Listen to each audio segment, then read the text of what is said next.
고린도전서 12장 1절에서 11절까지 말씀을 우리가 함께 같이 읽겠습니다. 저와 여러분들이 한 절씩 교독하여서 고린도전서 1장 12장 1절부터 11절까지 말씀을 읽겠습니다. 형제들아, 신령한 것에 대하여 나는 너희가 알지 못하기를 원하지 아니하노니 너희도 알거니와 너희가 이방인으로 있을 때 말 못하는 삼성이요 끄는 대로 끌려가느니라. 그러므로 내가 너희에게 알리노니 하나님의 영으로 말하는 자는 누구든지 예수를 저주할 자라 하지 아니하고 또 성령으로 아니하고는 누구든지 예수를 주시라 할 수 없느니라. 은사는 여러 가지나 성령은 같고 직분은 여러 가지나 주는 같으며 또 사역은 여러 가지나 모든 것을 모든 사람 가운데서 이루시는 하나님을 같으니 각 사람에게 성령을 나타내심은 유익하게 하려 하심이라. 어떤 사람에게는 성령으로 말미암아 지혜의 말씀을 어떤 사람에게는 같은 성령을 따라 지식의 말씀을 다른 사람에게는 같은 성령으로 믿음을, 어떤 사람에게는 한 성령으로 병 고치는 은사를, 어떤 사람에게는 능력의 영을 어떤 사람에게는 예언을 어떤 사람에게는 영을 분별함을 다른 사람에게는 각종 마음을 어떤 사람에게는 마음을 평강을 주시나니. 함께 읽습니다. 이 모든 일은 같은 한 성령이 행하사 그의 뜻대로 각 사람에게 나누어 주시는 것이니라. 아멘. 할렐루야. 우리 앞뒤 좌우에 계신 성도님들과 함께 인사 나누겠습니다. 사랑하고 축복합니다. 네, 반갑습니다. 사랑하고 축복합니다. 네, 우리 계시는 우리 성도님도 예배드리러 처음 나오셨는데 네, 그 인사도 나눠주시기 바랍니다. 반갑습니다.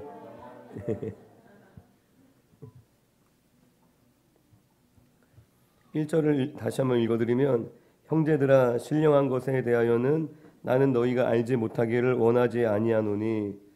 형제들아, 서신의 곳곳에 쓰여져 있는 표현인데 매우 친근한 표현을 나타내는 표현입니다.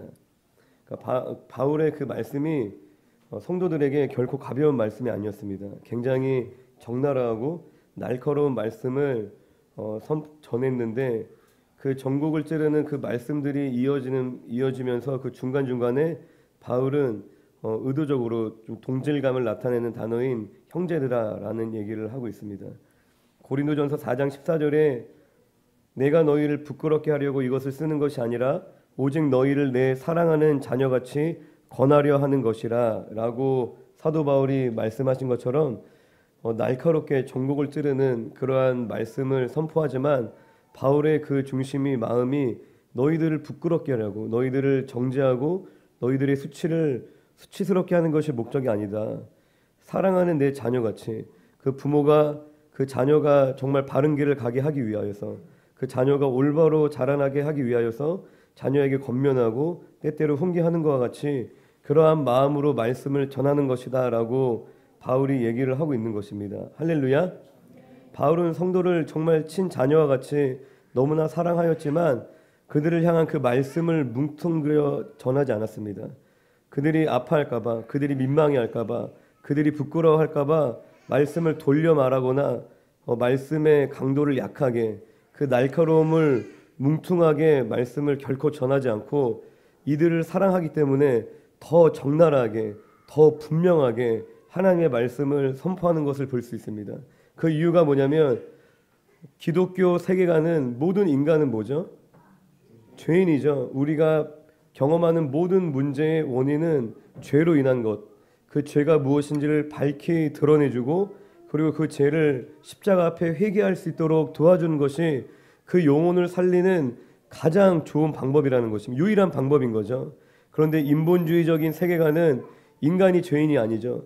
인간 마음 안에 정답이 있고 인간이 온 우주의 중심이고 인간이 자신의 감정과 마음을 따라 사는 것이 그게 참다운 인간다운 삶이다, 행복한 삶이다라고 우리에게 거짓말을 하고 있습니다.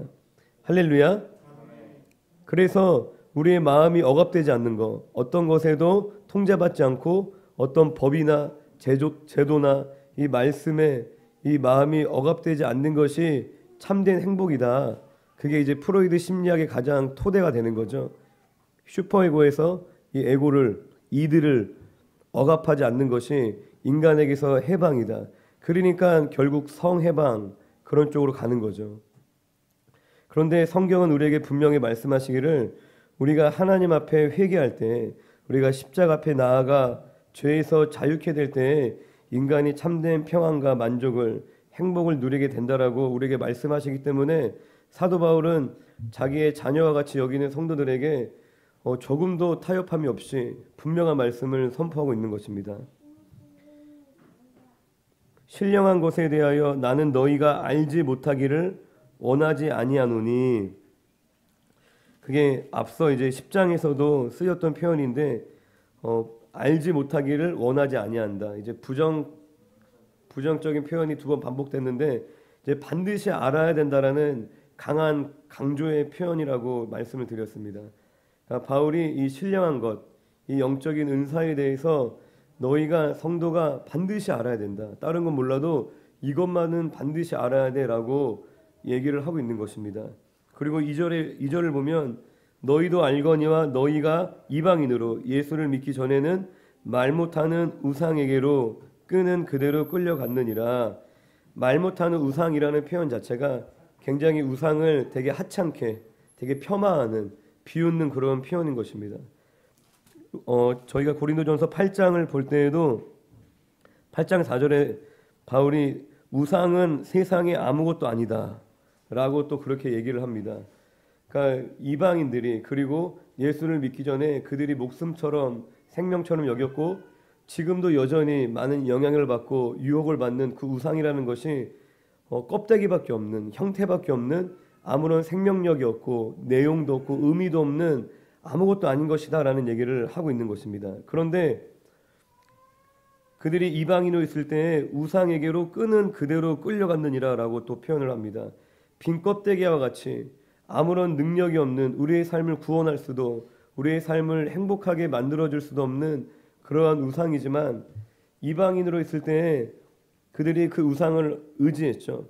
그 우상에게 절하고 그 우상을 섬겼을 때 그 우상은 우리에게 강력한 영향력을 발휘한다라는 것을 얘기를 하고 있습니다. 아무 영향력이 없는, 아무 빈 껍데기와 같은 우상이지만 뭐 나무에 절한다고 그 나무에 뭔 능력이 있나요? 그 돌 자체에 무슨 능력이 있나요? 그렇지 않죠. 그런데 그것에 우리가 절하는 순간, 그것을 섬기는 순간에 그것에 우리는 묶인다는 것입니다. 그것에 우리는 이끌리고 컨트롤, 통제를 받게 된다라는 것입니다. 돈에 대해서 우리가 자유해지려면 어떻게 하지 자유로워지죠? 내가 돈 때문에 뭔가 돈에 얽매여 있는 것 같아. 돈 때문에 염려하고, 돈 때문에 근심하고, 돈 때문에 불안하고, 내가 돈 때문에 행복과 불행을 막 왔다 갔다 하는, 뭔가 돈에 얽매여 있는 삶을 사는 것 같아. 거기서 자유로워지려면은 세상 사람들은 어떻게 하죠? 돈을 더 많이 벌죠.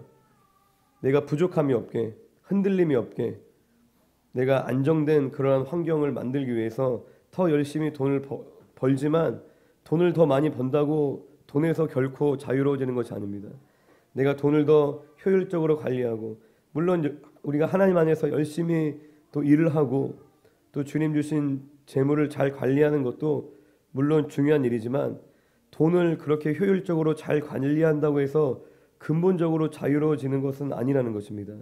우리가 그 돈이라는 우상에서 자유로워지기 위해서는 그 돈을 우상으로 여겼던 그 마음을 회개해야지만, 돈을 뭐 수없이 많이 번다고 내가 철저하게 관리한다고 해서 더 이상 내가 돈에서 자유로워지는 것이 아니라 돈을 내가 사랑했던, 돈을 의지했던, 돈이 내 인생을 구원하고 행복하게 내 삶의 문제를 해결해 줄 거라고 믿어왔던 그 마음을 내가 회개할 때 그때 자유롭게 되는 줄로 믿습니다.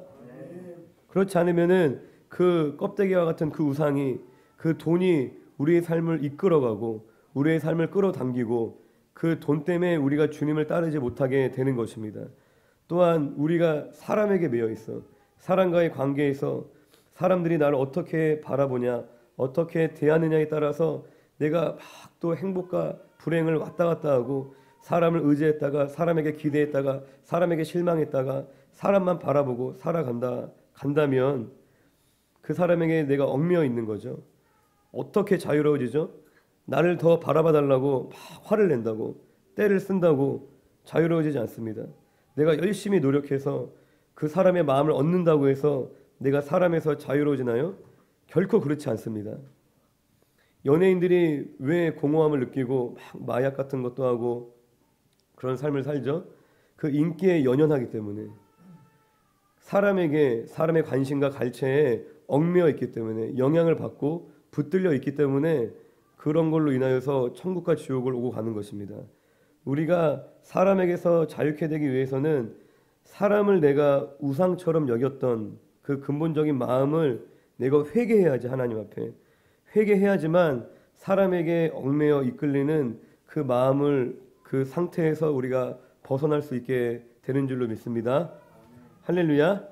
이처럼 저와 여러분들이 예수 그리스도를, 예수님을 믿는다는 말은 내가 의지하는, 내가 사랑하는 그 대상이 바뀌는 것입니다.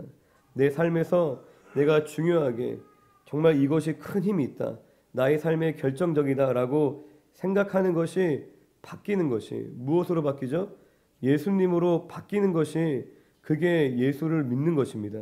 그게 돈이 됐던, 사람이 됐던, 명예가 됐던, 환경이 됐던, 그게 뭐든지 간에 그것을 주님 앞에 내려놓고 이제는 예수님이 나의 삶의 중심이고 나의 삶의 가장 목적이고 내가 의지할 분이고 예수님이 나의 삶의 결정권자, 나의 삶의 절대적인 분이 된다면 그 일체의 다른 모든 것에서 우리는 자유케 되는 줄로 믿습니다. 할렐루야. 내가 이미 우상으로 삼았던 것들을 여러분들이 회개하셔야 돼요. 철저히 하나님 앞에 나아가 고백하고, 또 삶에서 끊임없이 그 죄된 습관을 따라 하나님이 아닌 것들에 내 마음을 빼앗기고 그런 것들을 의지하려고 할 때, 그때 빠르게 캐치해서 또 회개하는 것입니다. 또 회개하고 또 회개하고 회개할 때 우리 안에 그 죄를 미워하는 마음이 부어지고 성령이 역사하여서 또 죄를 이기게 되는, 끊어내는, 승리하는 삶을 우리가 경험하게 되는 줄로 믿습니다.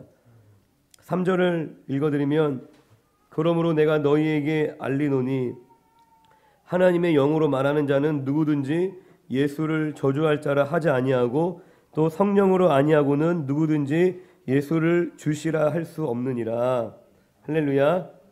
성령의 은사에 대해서 이제 얘기를 하기 앞서서 바울이 강조하는 가장 중요한 강조점을 얘기하는데, 성령의 역사의 본질이 무엇인지를 얘기하는 겁니다. 예수를 주로 고백하는 것, 그것이 성령의 사람, 성령의 역사의 가장 본질이라는 것입니다. 할렐루야. 성령 충만은, 내가 성령에 이끌리는 삶을 산다는 것은 어떤 신령한 은사를 논하기 이전에 예수가 나의 삶의 주인된 삶을 살아간다라는 것입니다. 이 부분에서 문제가 생기면 사실 모든 것이 다 어그러집니다. 모든 것이 다 무너지는 거예요. 심지어 하나님이 내게 주신 그 능력이, 그 달란트가 하나님께 쓰이는 것이 아니라 하나님을 대적하고 하나님의 몸된 교회를 무너뜨리는 일에 쓰여질 수도 있다라는 것입니다. 이 근본적으로 주님이 나의 삶의 주인됨이 흐트러지고 무너지고 그것을 내가 망각하게 된다면 나의 삶의 모든 것이 다 어그러진다라는 것입니다. 우리를 몸의 지체다라고 성경에서 말씀하시죠. 이 팔과 다리, 이 지체들은 무엇의 통제를 받죠? 머리, 뇌의 지시를 받잖아요. 손이 자체적으로 뭔가를 판단하고 움직이는 것이 아니라 뇌의 지시를 받고 다 머리의 통제를 받고 움직이는 것입니다. 머리 대신 예수님의 뜻에 순종하고 그 뜻을 이루고 세우는 일에 성령의 은사가 사용되어야 한다는 것입니다. 하나님이 주신 그 영적인 능력으로 우리가 자칫 자기 자신을 높일 수도 있겠죠. 할렐루야. 내가 어떤 신령한 체험을 하고 신령한 은사를 받고 어떤 능력을 받았다고 자신이 우월감을 갖고 그러한 자부심을 가질 수 있다는 것입니다. 자신보다 영적인 체험이 적은 사람, 예를 들어서 나는 방언을 막 열심히 해. 그런데 방언을 못하는 사람이 있어. 그럼 나도 모르게 그 사람을 무시하거나 내가 이 사람보다 더 영적으로 우월하다, 더 탁월한 사람이다라고 그렇게 마귀의 유혹에 빠져 그런 교만한 생각을 품을 수 있다라는 것입니다. 그리고 영적인 능력을 받았을 때 그 능력을 통해서 우리가 얼마든지 그것을 나의 뜻대로 사람을 조종하고 사람을 통제하는 데 사용할 수 있다라는 것입니다. 많은 이단의 교주들이 처음에 기독교인이었던 경우들이 굉장히 많더라고요. 신실한 장로님이고 심지어 신실한 목사님이셨다가 나중에 이단의 교주가 되는 경우들이 참 많이 있습니다. 신령한 능력을 가진 사람을 보면은 사람들이 그 사람이 굉장히 특별하다라고 오해를 하는 거죠. 할렐루야. 이제 은사가 어디로부터 왔는지를 이제 뒤에 또 설명을 하고 있는데, 어쨌든 무지한 자들은 어떤 사람이 막 병을 고쳐 어떤 신령한 말을 하고 그런 영적인 막 그런 어떤 능력을 행하면은 그 사람을 특별하고 대단하게 생각을 해서 그 사람을 전적으로 신뢰하고 그 사람의 말을 무조건적으로 따르려고 하는 그러한 마음들이 생길 수 있습니다. 그러한 것들을 이용해서 예수님이 진정으로 머리 되지 않은 그 사람이 그러한 능력을 가졌다면 결국에는 그 주님이 주신 능력으로 자기의 의의를 나타내고 사람들을 조종하는 일에 사용할 수 있다라는 것입니다. 할렐루야. 예수님이 이처럼 나의 삶의 주인이 되는 것이 이처럼 중요한 것입니다. 이게 모든 것이에요. 예수님이 나의 삶의 주인이 된다는 것이 무엇이냐면 나의 삶의 결정권을 내어드리는 것입니다. 아무리 작은 일이라도 내 뜻대로 결정하는 게 아닌 거예요. 내 생각대로 결정하는 게 아닌 거예요. 주님의 결정에 따르는 것입니다. 그냥 큰 의미에서 큰 방향에서 이 주님을 위한 일이니까 그냥 내가 저질러 버리는 것이 아니라 그냥 어떤 일은 나름 주님께 응답받고 그렇게 행하지만 또 어떤 일에 있어서는 그냥 자기 감정대로 자기 원하는 대로 살아갈 수 있어요. 자기가 주인된 그 삶에서 우리가 내려오는 것이 결코 쉽지 않습니다. 내 뜻이 분명히 서 있는데 내가 바라는 것이 분명히 확고한데 주님의 뜻 가운데 순종하는 것이, 내 뜻을 버리는 것이 결코 쉽지 않아요. 할렐루야. 그거를 진지하게 해본 사람은 다 공감하실 겁니다. 그냥 내가 그냥 감각적으로 그냥 느껴지는 대로 하고 싶은 대로 살기 때문에 그것이 얼마나 치열한 것을 모르고 살아가는 거지, 내가 매 순간순간 말 한마디 한마디부터 내가 짓거리고 싶은 말 함부로 하는 게 아니라 하나님께서 말하게 하실 때 말하고 정말 내가 주님의 인격의 통로가 되기를 간절히 사모한다면 물론 우리의 힘으로 다 할 수 없죠. 하지만 주님 그 중심을 원하시는 거죠. 그런데 그것이 얼마나 힘든 건지를, 그게 내 의지로 할 수 없는 것임을 반드시 고백하게 되는 것입니다. 어린아이들도 가만히 보면은 부모님의 말씀에 순종하지 않으려고 온갖 꾀를 다 부려요. 보고 있으면은 되게 어릴 때는 막 떼를 써요. 그냥 무식하게 막 떼를 쓰고 울고 그렇게 하다가 떼를 써도 이제 부모가 안 넘어가면 그때부터 이제 거짓말을 하더라고요. 했는데 안 했다고 그러고. 그런데 이제 거짓말도 다 밝혀내고 그것도 안 통하니까 나중에는 그런 얘기를 하더라고요. 모르세라고 들어보셨나요? 무슨 말인지 이해를 못했다는 거예요. 왜 그 말 그렇게 안 했니? 왜 그렇게 안 들었어? 그랬더니 아빠가 무슨 말 하는지 자기가 이해를 못했다는 거예요. 그래서 그렇게 영악한 거예요. 어떻게든 그냥 순종하고, 부모를, 죄인이 그 안에 역사하는 게 뭐죠? 죄를 짓는 자마다 마귀에게 속하나니, 그 타락한 죄악된 마음을 통하여 역사하는 마귀가 부모를 컨트롤하고 싶은 거예요. 자기 어떻게든 불쌍한 척을 하든 떼를 쓰든 거짓말을 하든 순종하고 싶지 않고 어떻게든 자기가 머리 위에 올라가서 부모를 자기가 원하는 대로 막 요리조리 막 어떻게 해요? 두드려 패야 되는 거예요. 할렐루야. 인간의 본성이라는 것이 그렇게 순종하기 싫고 자기 고집을 꺾기 싫어한다는 것입니다. 또한 내가 주님을 나의 삶의 주인으로 모셨다고 해서 그것이 갑자기 대단한 헌신을 하는 것을 뜻하지만은 않습니다. 우리가 당장 사도 바울처럼 살아갈 수도 없고 또 모두가 사도 바울처럼 살도록 부르심을 받은 것도 아니겠죠. 때때로는 오히려 그 반대로 나는 바울처럼 대단한 일을 하고 싶은데 주님을 나의 삶의 주인으로 내 결정권을 맡겨드렸더니 주님은 나한테 아무것도 하지 말라고 말리실 수도 있는 거예요. 나는 주님을 위해서 막 대단한 일을 하고 싶고 막 주님을 위해서 내가 정말 순전한 마음으로 막 뭔가를 삶을 불태우고 싶은데 주님은 그냥 가만히 있으라고 우리에게 말씀하실 수도 있다라는 것입니다.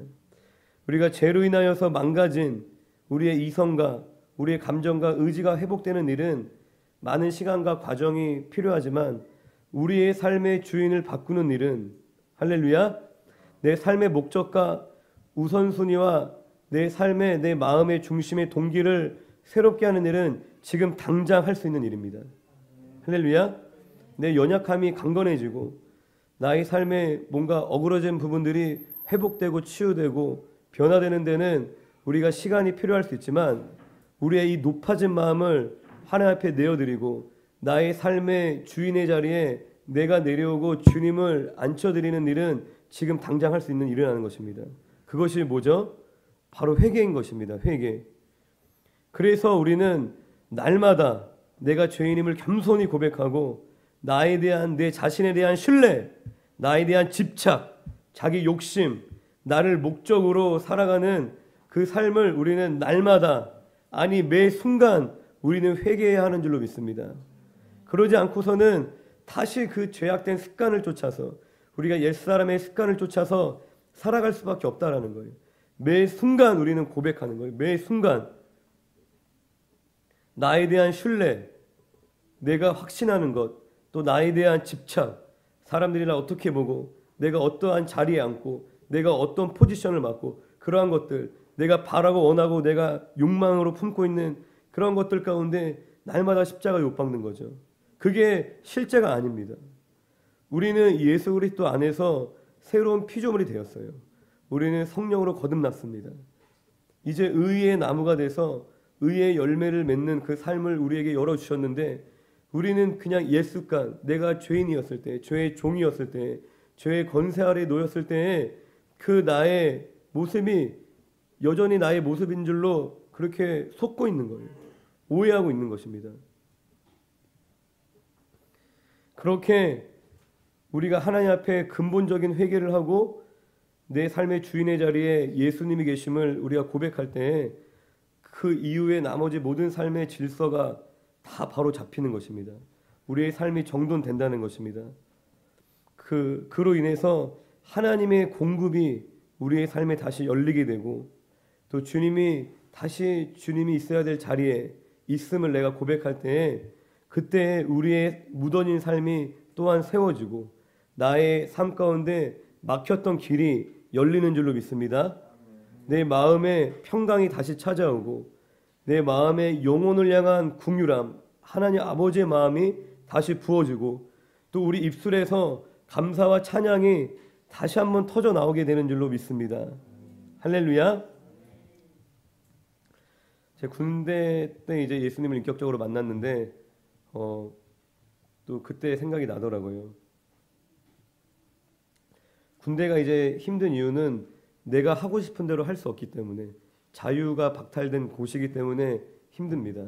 사실 더 잘 먹어요. 군대 가면은 고기도 잘 나오고 그리고 뭐 돈 걱정도 없어요. 옷도 주고 잠도 재워 돈도 주죠. 요새는 많이 주더라고요. 그런데 아무리 많이 먹여주고 뭐 좋은 옷을 입혀줘도 내가 하고 싶은 것을 할 수 없기 때문에 군대는 굉장히 불행합니다. 오직 통제에 따르고 룰에 따라야 됐기 때문에 그리고 군대를 가기 전에는 교회에서는 다 나이가 어리니까 당신은 사람들이 받아주고 저를 이해해 줬겠죠. 저를 참아주고 그렇게 큰 관계에서 어려움을 겪지 않고 지내다가 군대를 갔더니 나에게 맞춰주지 않죠. 당연히 나를 이해해 주지 않죠. 그러니까 모든 것들이 다 힘든 거예요. 나는 내가 편한 것만 원하는 사람이었고 내 고집대로 살고 싶은 사람이었고 내 멋대로 내가 이기적으로 살고 싶은 사람이었기 때문에 그 군 생활이 너무나 힘들었던 거예요. 그런데 결과적으로 이제 군대에서 그 깊은 절망과 고독의 시간을 통과하면서 예수님을 인격적으로 만나게 되고 저희 삶을 이제 주님께 드리게 되었는데 제 삶을 주님께 드린 이유도 여전히 군 생활 가운데 몸은 힘들죠.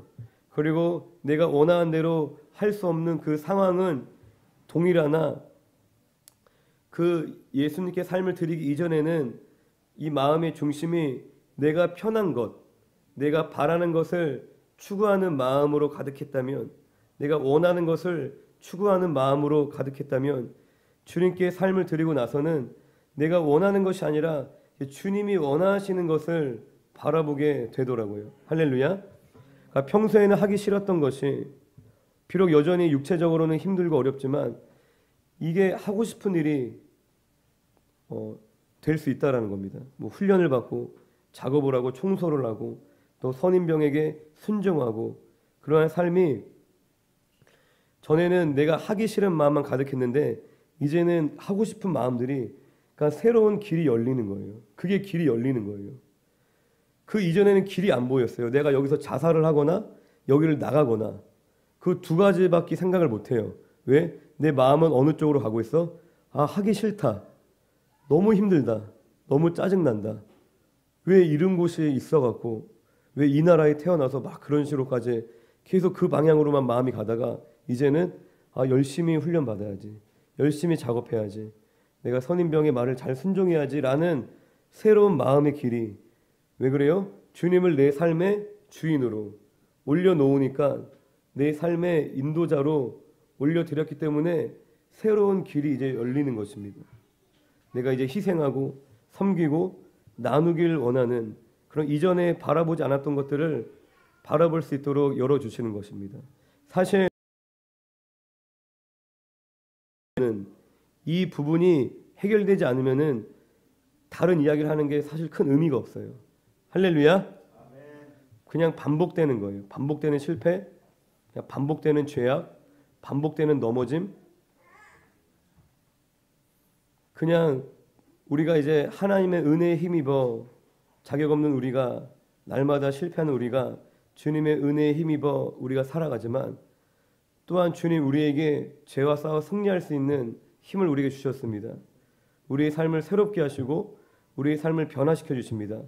이런 승리하는 삶으로 걸어가지 못하고 계속 그냥 넘어졌다가 회개했다가 위로받았다가 넘어졌다가 회개했다가 위로받았다가 그 제자리를 뱅뱅 도는 삶을 벗어나지 못할 수 있다는 것입니다. 왜요? 내 삶의 주인의 자리에 예수님을 이 부분이 해결되지 않으면 사실 다른 얘기를 하는 것이 의미가 크게 없다는 것입니다. 그리고 이 부분만 분명히 해결되고 분명히 붙잡고 가면은 다른 얘기 할 게 또 필요가 없어요. 우리가 아직 해결하지 못한 죄가 있다고 해서 또 우리 안에 어떤 연약함이 있다고 해서 하나님의 은혜가 막히는 것이 아닙니다. 할렐루야. 내가 죄인이라고 내가 미숙함이 있다고 해서 하나님 우리를 버리시지 않습니다. 우리에게 은혜를 걷어가시지 않습니다. 할렐루야. 그리고 지체가 방황을 한다고 해서 내 주변에 지체들이 죄악 가운데 빠져 있다고 해서 또 그 사람 때문에 내 삶의 은혜가 막히는 것도 아니에요. 그 사람 때문에 내 삶이 무너지는 것도 아닙니다. 물론 우리가 영향을 주고받죠. 그런데 결정적인 것이 그 사람 때문에가 아니라는 거예요. 내가 가진 능력이 부족하다고, 할렐루야. 여러분들의 환경이 받쳐주지 않는다고, 가진 재정이 부족하다고, 사람들이 날 도와주지 않는다고, 세상이 나의 능력을 알아봐주지 않는다고 길이 열리지 않는 것이 아닙니다. 되게 인본주의적인 생각을 하고 있는 거예요. 내가 가정 환경이 안 좋다. 부모님이 나를 뒷바라지 해주지 못한다. 내가 조건이 안 좋다. 스펙이 안 좋다. 내가 재능이 떨어진다. 그래서 길이 열리지 않는 게 아닙니다. 우리가 나름 예배도 드리고 기도도 하고 우리가 주님의 일도 하지만 하나님과의 그 영적인 질서가 회복되지 않았기 때문에 은혜가 막히는 겁니다. 내 지체가 뭐 죄악 가운데 뒹굴던 나 자빠지던 내가 하나님과의 관계만 올바로 서 있으면은 영향을 조금 받겠죠. 하지만 그것 때문에 내가 흔들리거나 결코 넘어질 수 없어요. 오히려 그 사람을 살리겠죠. 내가 여전히 해결되지 않는 죄악이 있고 나의 삶에 많은 미숙함과 연약함이 있어도 주님을 내 삶의 온전히 주인으로 고백하고 주인의 자리에 세워드리고 올려드리고 인정해드리면 우리의 삶에 그 은혜의 강이, 은혜의 물줄기가 결코 메마르지 않습니다. 주님을 내 삶의 머리의 주인의 자리에 올려놓지 못했기 때문에, 내 삶의 결정권을 그분께 드리지 않았기 때문에 우리의 삶의 모든 좋은 것이, 하나님이 주시는 좋은 은혜가 막히는 줄로 믿습니다. 그래서 우리의 삶의 겉으로 드러난 거룩하지 않은 삶의 모습들, 뭐 술을 먹고 담배를 피고 어떤 쾌락을 즐기고 뭐 욕설을 입에 담고 음행을 하는 것도 우리가 물론 회개해야 하는 것이 중요하겠지만, 더 중요한 건 뭐냐면은 자아를 부인하는 회개. 우리가 어떤 행위적으로 어떤 윤리 도덕적인 죄를 짓는 것도 물론 회개해야겠죠. 그런데 많은 경우 그냥 인본주의적으로 생각하니까 그러한 죄가 더 큰 죄고, 그러한 죄만 더 민감하게, 더 두려워하는 거예요. 근데 그러한 죄는 아무것도 아니에요. 그런 죄를 그냥 허용하고 즐기라는 것이 아니라, 그러한 죄악들을 내 힘으로 통제한다고 통제가 돼요? 그러한 죄를 내가 내 막 뺨 때리면서 참아보려고 해서 참아져요? 못 참아요. 그 중독된 것을. 또 설령 내 안에 그러한 것들이 상대적으로 적다고 해서 내가 의롭냐? 그런 것도 아니라는 것입니다. 근본적인 죄는, 회개는 뭐냐면 우리 자아를 십자가 앞에 부인하는 그 회개를 날마다 우리가 해야 하는 것입니다. 이것 없이는 앞서 이야기했듯이 영적인 은사나 하나님 주시는 그 능력이, 그리고 주님이 주시는 어떤 직분이나 그 사역이 오히려 나를 망하게 하고 하나님의 나라를 가로막는 일이 되기도 한다는 것입니다. 주님이 나의 삶에 정말 선한 목자가 되심을 우리가 고백하십시다. 할렐루야. 그리고 그 선한 목자 되신 주님만을 따르기를 우리가 다시 한번 결단하는 예배가 되기를 원합니다. 내가 익숙하게 살아왔던 내 죄악된 삶의 습관들, 내 마음들, 내 생각들, 그러한 것들은, 그리고 세상에 이것이 막 진리다, 이것이 정답이다, 이것이 우리의 삶을 빛나고 가치 있고 행복하게 해줄 것처럼 우리를 유혹하는 그러한 것들이 결코 여러분들의 삶을 푸른 초장과 실만한 물가로 인도해 주지 못합니다. 오히려 더 목마르게, 세상이 주는 물을 마시는 자마다 더욱 목마르게 되는 줄로 믿습니다. 더욱 우리를 메마른 광야로, 더 목마르게, 더 가뭄이 오는 그때로 여러분들의 삶을 이끌 것입니다. 우리의 선한 목자 되신, 정말 선하신 분이세요. 우리가 다 이해할 수 없고 때때로 우리에게 어떠한 포기를 원하실 수도 있고, 하지만 절대적으로 선하신 분이십니다. 어린아이들 항상 이제 마트에 뭐 사러 가면은 그냥 들고 나가잖아요. 골라갖고 그냥 들고 나가요. 무슨 들고 튀는 것도 아니고 된다. 지금 이제 내려놓고 삐 하고 이제 잘 가져가는데, 근데 이거를 내려놓으면은 이제 뺏기는 줄 알고, 자기가 가지지 못하는 줄 알고 막 어린아이가 떼를 쓰듯이, 하나님이 우리에게 뭔가를 요구하실 때 주님의 마음은 선하십니다. 우리가 불행해지고 우리가 아파하고 우리가 상처받기를 원하는 부모가 어디 있어요? 그 주님을 신뢰하며 오직 선한 목자 되신 주님만을 따라 나서기를 주님의 이름으로 축원드립니다. 4절부터 이제 은사에 대해서 얘기를 하고 있는데, 은사는 선물이라는 뜻입니다. 할렐루야. 이 선물이라는 그 단어는 은혜라는 단어가 어원이죠. 그러니까 이 은사는 하나님이 주시는 선물인데, 이제 하나님이 값없이 주신다라는 것을 이제 강조하는 겁니다. 4절부터 6절까지 보면, 은사는 여러 가지나 성령은 같고, 직분은 여러 가지나 주는 같으며, 또 사역은 여러 가지나 모든 것을 모든 사람 가운데서 이루시는 하나님은 같으니. 할렐루야. 성령, 주 하나님, 삼위일체 하나님을 뜻하는 거죠. 이 은사 그리고 직분, 이 사역이 모두 누구로부터 주어진다는 거예요? 삼위 하나님으로부터 주어진다는 것입니다. 사람을 통하여 주어지는 것이 아니라 우리에게 허락하신 신령한 은사, 그리고 직분, 그리고 사역이 다 삼위 하나님으로부터 주어지고 이 은사와 직분과 사역도 또 서로 연결되어 있습니다. 여러분들이 가진 그 은사에 따라 직분이 또 세워지고 그 직분에 따라 사역이 주어지는 거죠. 또 반대로 하나님이 주신 그 직분과 사역을 우리를 하여금 잘 감당하게 하시기 위해서 또 은사를 부어주시기도 합니다. 어쨌든 중요한 것은 이 모든 것이 삼위 하나님으로부터 온다는 것입니다. 이 굉장히 중요한 거예요.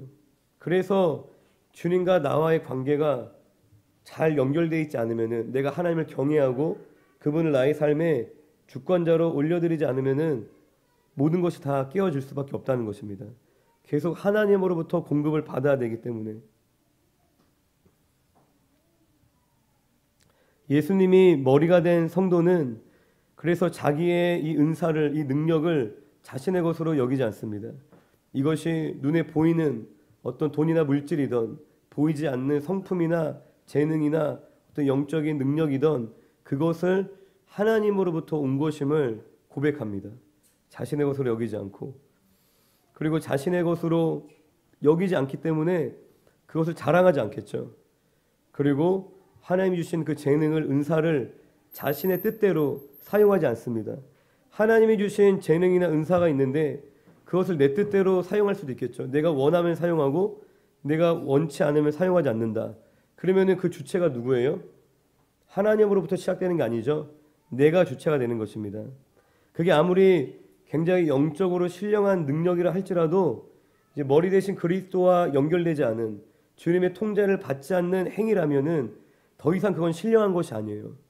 대단한 병을 고치거나 뭐 대단한 신령한 능력이 나타나도 그거의 주관자가, 그 일을 행함의 주체가 하나님이 아니라 내가 된다면, 내가 되어버리는 순간 외형적으로는 똑같아 보여요. 똑같이 신령한 능력이고 신령한 은사로 보일 수 있지만 그것은 육적인 일이 된다라는 것입니다.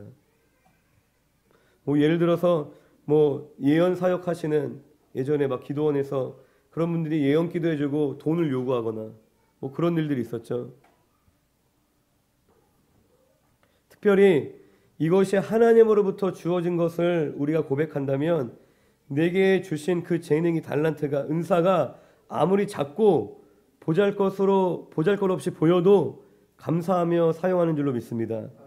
자신의 달란트 중에서 자랑할 만한 탁월한 것은 당연히 자랑스러워하겠죠. 자랑하겠죠. 그건 누구나 할 수 있는 일이지만 자신의 어떤 내가 컴플렉스처럼 여기는 것, 내가 남보다 되게 못한 재능 같아, 그러한 것을 부끄러워하지 않고 주님이 말씀하시면 우리가 순종하는 자가 되기를 주님의 이름으로 축원드립니다. 자신이 주인 되어 살아가는 그 삶은 그렇게 할 수 없어요. 내 외모나 내 재능이나 내 조건을 자기 것으로 여기기 때문에 다른 사람보다 내 능력이 부족해, 다른 사람보다 내가 열등한 뭔가 어떤 능력을 가지고 있어. 그러면은 자기가 이걸 하나님으로부터 온 것이라고 여기면은 내가 부끄러워할 필요가 있어요? 내가 수치스러워할 필요가 있나요? 내가 열등감을 가질 필요가 있어요? 이게 하나님 거야. 예를 들어서 우리가 목사님 핸드폰 잠깐 빌려드릴게요. 우리 핸드폰을 받아서 핸드폰을 사용하고 있는데 누가 와서 야, 이 핸드폰 완전 꽂았다. 뭐 예를 들어서 왜 이렇게 핸드폰 거지 같냐? 그런데 내게 아니잖아. 근데 내가 막 거품 물고 이 새끼 나한테 뭐라 그랬어 하면서 막 핸드폰 들고 막 싸우면은 그 이상하잖아요. 우리가 그런 꼴이라는 거예요. 하나님이 주신 재능인데, 하나님이 주신 것인데 내 것으로 여기니까 내가 수치스러워하고 내가 열등감을 느끼고 내가 부끄러워하고 내가 사용하지 못한다는 것입니다. 제 과거에 군대를 가기 전에 제가 노래를 이제 전공했었는데, 노래를 전공하면서도 사람들 앞에서 노래하는 것을 굉장히 수치스러워했어요. 굉장히 부끄러워했어요. 그러니까 막 뭐 비싸게 구는 게 아니라 정말로 수치스러웠어요. 너무나 부끄럽고. 왜 그래요? 내 스스로가 나에게 만족하지 못하는 거예요. 아무리 주변에서 칭찬을 해줘도 내 스스로가 만족하지 못하니까 그냥 나는 너무 부끄러운 거예요. 왜 그래요? 내가 주인 된 거예요. 이게 하나님의 일이고 하나님의 것임을 고백하지 못하고 주님이 주인 되심을 내가 고백하지 못하고 내 것이라고, 나의 것이라고 내가 생각하니까 내가 수치스러운 거예요. 그런데 어느 날 대학교였는데 대학교에서 어느 형제가 노래를 되게 못하는데 찬양을 너무 기쁘게 부르는 거예요. 그리고 이렇게 특성도 하고. 근데 못 불러요. 그런데 객관적으로는 잘 부르는 노래가 아닌데 너무 행복하게 부르는 거예요. 그 모습을 보고 너무 사모가 되더라고요. 아, 저건데. 그 친구가 막 뻔뻔해서 그런 게 아니라 주님이 주인된 그 마음이 있기 때문에 사람들이 킥킥거려도, 사람들이 어떻게 뭐 보든지 상관없이 자기가 객관적으로 되게 부족한 실력이라 할지라도 중요하지 않은 거예요. 그냥 이 작은 달란트로 그냥 하나님께 드리고 싶은 거예요. 하나님께 영광 돌리고 싶은 거예요. 하나님이 그러한 자들을 사용하시는 줄로 믿습니다. 이어서 7절에는 이 각 사람에게 성령을 나타내심은 유익하게 하려 하심이라. 이 성령의 은사는 유익하게 하시기 위해서 우리에게 주셨다라고 말씀을 하시는데, 이제 고린도전서 14장 12절에 보면,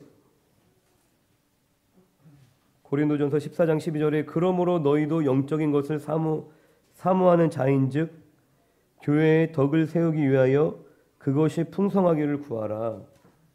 하나님 각 사람에게 이 성령을 나타내신 것이 유익하게 하기 위하여서 주신 것인데, 이것이 물론 우리 개인 신앙의 유익함이 있기도 하겠지만 진정한 궁극적인 유익은 교회의 덕을 세우기 위해서 이러한 은사를 주셨다는 것입니다. 그래서 예수가 머리 대신부터 이제 얘기하면서 쭉쭉쭉 가는 거예요. 이게 분명하지 않으면은 다 엉망진창이 되는 거죠. 지금 고린도 교회가 그랬다는 거예요. 하나님 주신 신령한 은사로 서로 자랑하고 서로 경쟁하고 서로 시기하고 막 부러워하고 질투하고 나는 은사가 없어서 열등감을 느끼고 막 그런 식으로 덕을 세우고 교회를 세우는 일에 그것이 그 질서 안에 쓰여진 것이 아니라 그냥 자기 마음대로 하나님이 주신 달란트와 재능이 그냥 자기를 드높이고 자기를 드러내고 내가 하고 싶으면 하고 하기 싫으면 하지 않고 막 그런 식으로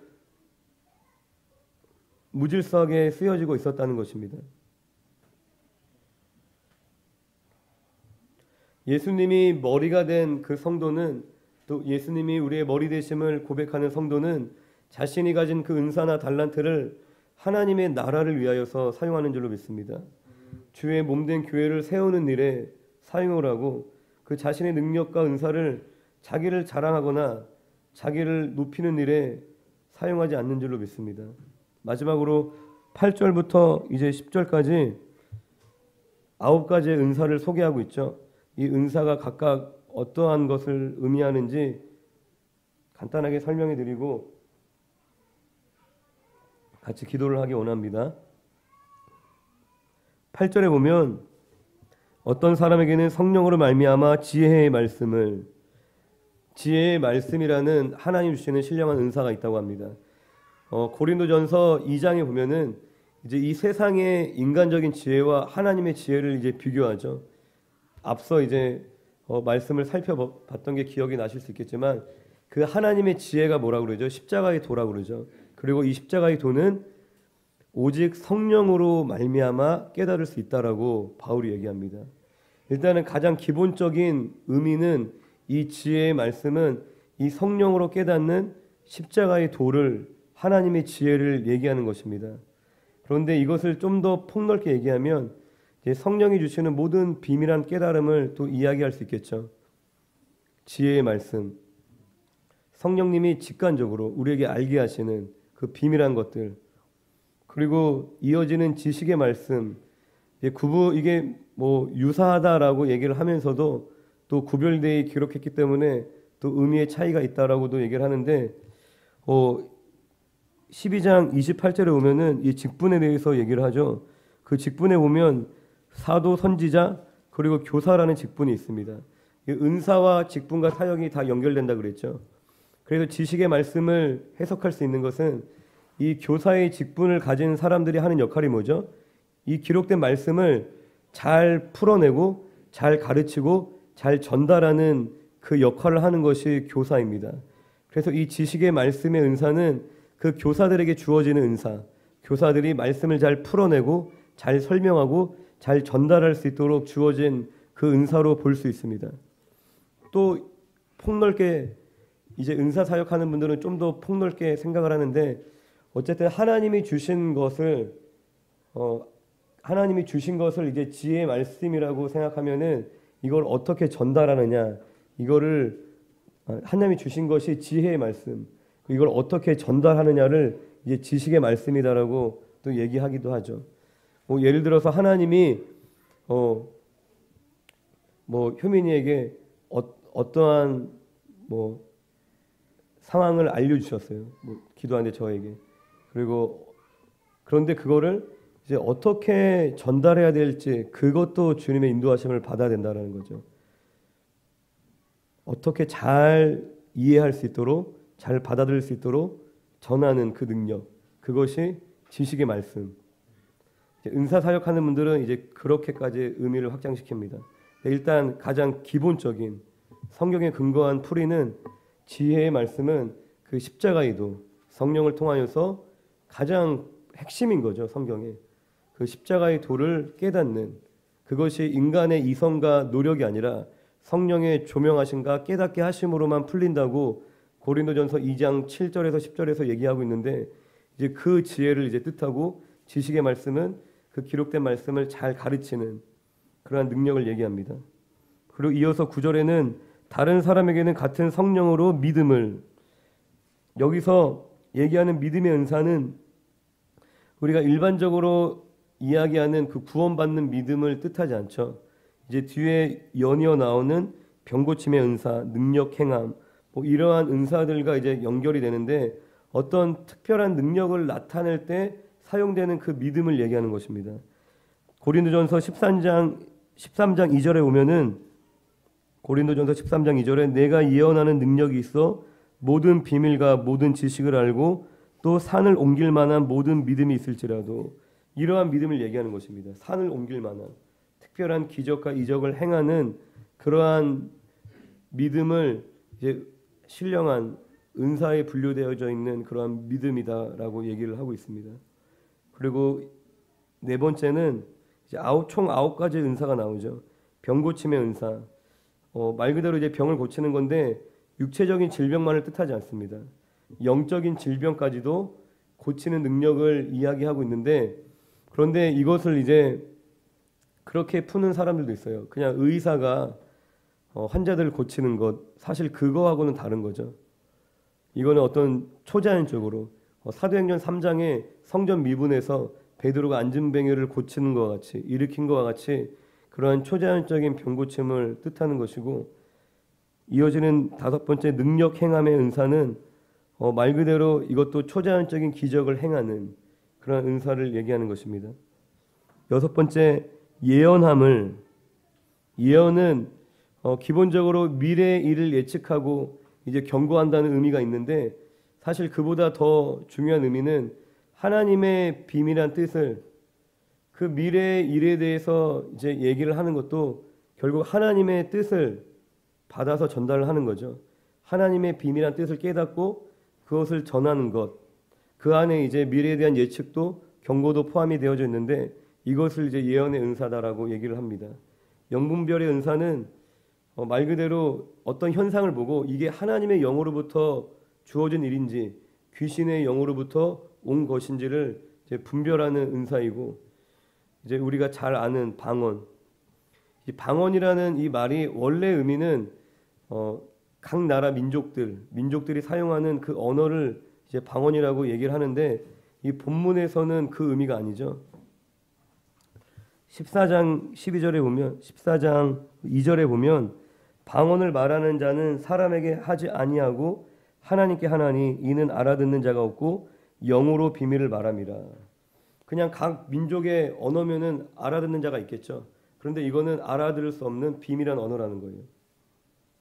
그리고 이게 그냥 그러한 민족이, 그러니까 그렇게 이제 방언을 얘기하는 분들도 계세요. 방언 다 가짜다, 방언 없다, 그냥 방언은 그냥 각 나라 민족의 언어다. 근데 사도행전 2장에 오순절에 성령을 받는 사건에는 방언이 그게 맞아요. 각 나라의 언어를 얘기하고 있습니다. 그런데 본문에서 얘기하는 방언은 그 오순절 다락방에서 그 받았던 그 방언하고 다른 방언입니다. 의미 자체가. 그게 각 나라의 언어를 얘기하는 거면은 통역의 은사 자체가 필요가 없겠죠. 이어서 이제 통역의 은사를 얘기를 하고 있습니다. 이제 일반적으로 방언이 더 깊은 영적인 세계로 나아가게 하는 그런 은사다라고 많이 얘기를 하죠. 우리의 영적인 세계의 문을 열어주고 더 깊은 세계로 나아갈 수 있도록. 왜 그렇게 얘기하냐면은 방언을 받아야지만 기도가 더 깊어지기 때문에 그런 얘기를 하는 거예요. 방언하지 않고 그냥 한국말로만 기도하면 1시간 이상 하기가 쉽지 않습니다. 기도를 많이 하시는 그런 목사님들도 그 기도의 7, 80%, 뭐 90% 이상이 방언 기도만 하시는 거예요. 뭐 3시간, 4시간을 기도하면은 한국말로 하는 기도는 뭐 불과 2, 30분밖에 안 하신다고 하더라고요. 방언이 또 아까 읽었던 14장 고린도전서 14장 2절에 영의 비밀을 말하는 것이기 때문에 그러니까 하나님의 깊은 것을 통찰하는 깨닫게 하는 그러한 언어이기 때문에 더 하나님의 마음을 알게 되고 하나님과 깊은 관계를 맺게 하는 데 도와주는 그런 은사다라고 이제 얘기를 하고 있습니다. 사실 이 은사들이 되게 연결이 돼 있어요. 아까 예언의 은사도 하나님의 비밀한 것을 깨닫고 그게 지혜의 말씀하고 큰 차이가 없죠. 그리고 통역을 하다 보면 예언도 하게 되고, 그러니까 어쨌든 결론적으로 이제 바울이 서두에 당부한 것처럼 너희가 반드시 알기를 원한다. 뭐에 대해서? 이 신령한 일에 대해서, 이 신령한 은사에 대해서 그것을 우리가 반드시 알고 또한 사모해야 되는 줄로 믿습니다. 이 신령한 은사들은 우리가 영적 싸움을 위해서 반드시 필요하고 또한 성령의 열매를 맺는 것과 또 연결이 되어 있습니다. 그래서 이 은사에 하나님이 주신 선물을 우리가 잘 활용하고 잘 사용하기 위해서는 가장 먼저 우리가 하나님과 올바른 뭐 얼마나 중요한 게 아니라 그랬죠. 이게 누구로부터 시작되느냐. 그게 중요한 건 거예요. 이게 그래서 예수님을 나의 삶의 주로, 나의 삶의 머리로 고백하는 그 삶이 세워져야지 이게 크던 작던 사람이 보기에 크던 작던 이것이 하나님으로부터 온 것이고 하나님의 나라를 위하여서 사용되는 것인데 아무리 대단한 산을 옮길 만한 그 믿음이 있어도 내가 병자를 낫게 하는 능력이 있어도 주님이 나의 삶의 주인 되심을 내가 날마다 자아를 회개하는 부인하는 그런 회개 가운데 살지 못한다면 결국에는 이것이 주체가 내가 되어서 육적인 일이 되어버릴 수밖에 없다는 것이죠. 우리가 날마다 주님을 나의 삶의 주인으로 고백하시기를 주님의 이름으로 축원드립니다.